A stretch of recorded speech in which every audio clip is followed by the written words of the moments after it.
Fashion to me is art. Fashion to me is passion. Fashion to me is expression.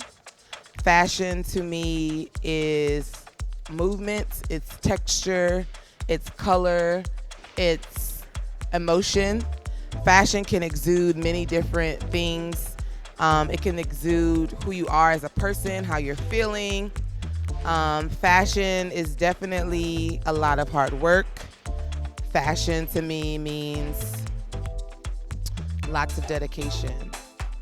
Fashion to me means commitment, and fashion to me means struggle. Sometimes fashion can definitely be a struggle. It seems to be a consistent cycle in fashion where there is usually a homage to the previous eras. So, like right now, everything is a lot of 90s. Everything is definitely 90s with the chokers. Bell bottoms are back in. I don't know if people are noticing, there's lots of people wearing plaid, clueless looks, lots of leather. Definitely, people are more just free as far as their expression, and I think that people like the simplicity of the 90s, maybe very like a lot of natural beauty, natural looks, not too pressed.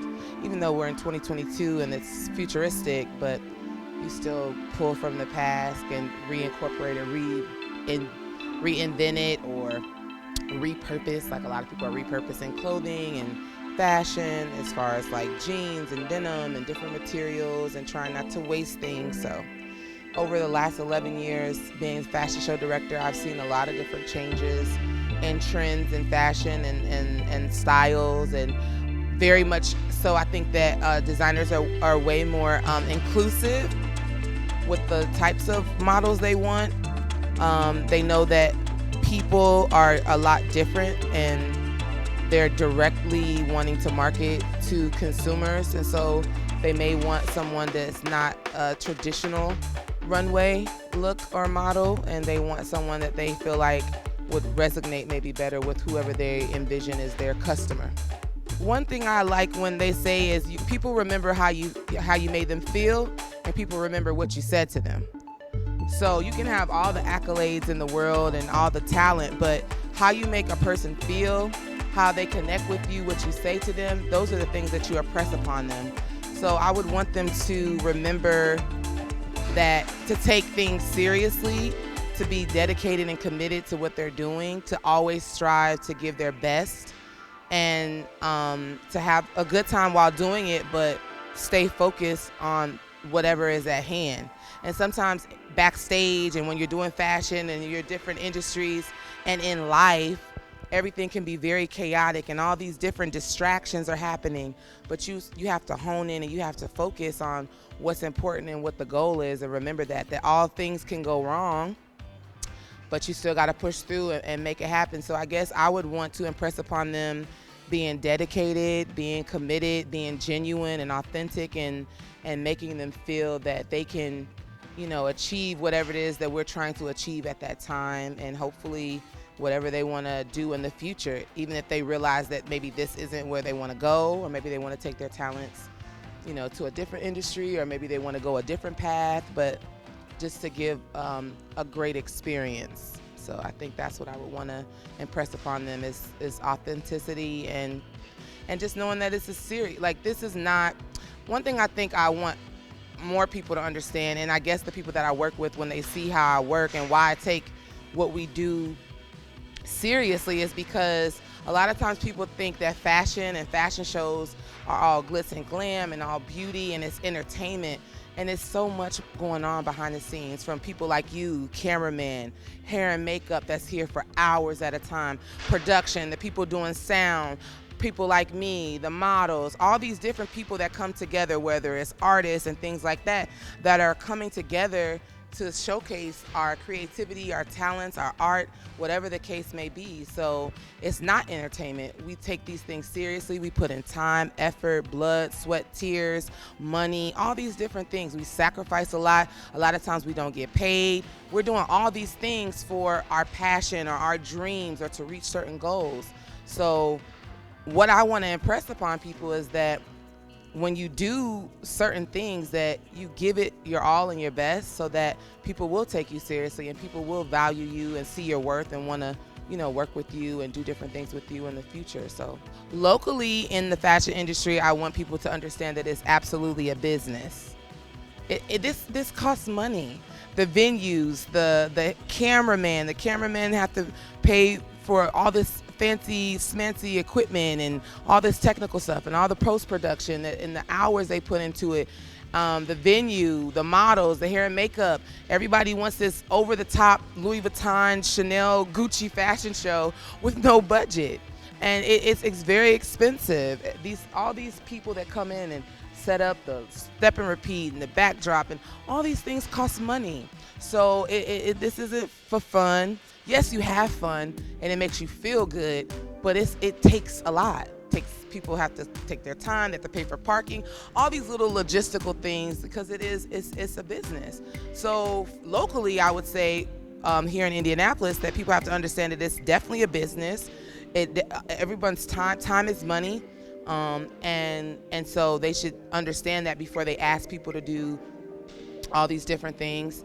As far as in general where I see the future of fashion, I feel like, especially locally in Indianapolis, if people understand that it's a business and they want to, see it grow financially or economically, then you won't have all the best people or the people with the most talent constantly leaving to go because they want to make a living. That's what happens. They leave because they can't make a living here when people don't see the value in it and want to put money behind it. As far as globally or internationally, I just want to see fashion, when they say about inclusiveness or diversity in all levels, those things need to happen so that everybody that's worthy of getting it can get the opportunities. Because a lot of times in our industry, it's not about who's the most talented. It could be somebody that's super talented but doesn't have all the gadgets and gadgets, but they don't have the opportunity because maybe they don't have the network or they don't know the who's and this and that. So I would say what kind of like Issa Rae said, even though she's not in fashion, she's in entertainment. But instead of always looking up and looking to others to try to, network with, look to your peers, the people that are grinding with you or on the same level, and create your own. So I would want people in general or around the world to just start, doing what they think is best. And then that way we won't have so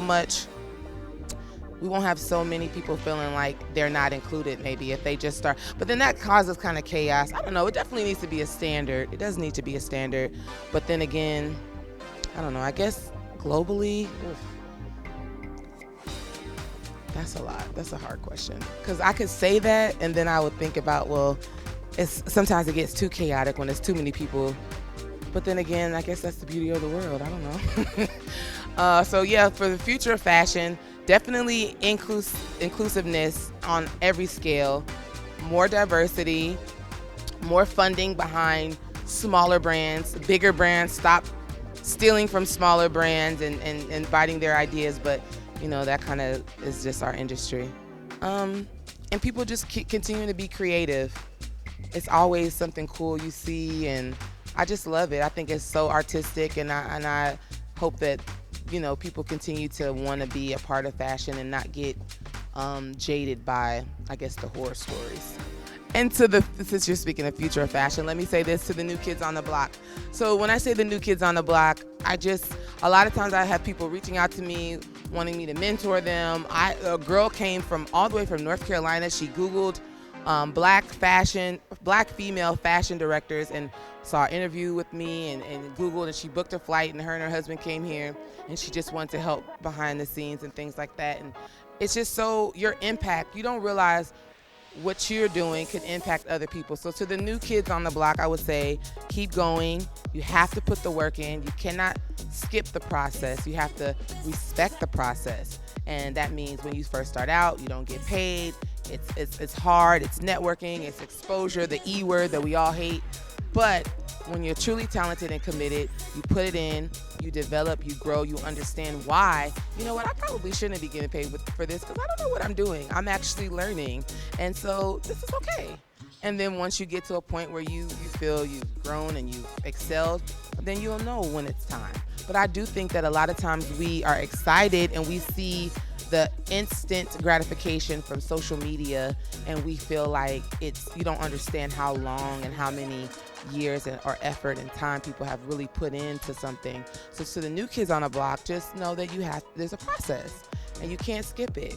And it's always going to be, it's going to be needed for you and your talents. And that's the beauty of it. That's the beauty of the journey. So come on in. If you want to come, we want you here. That's it.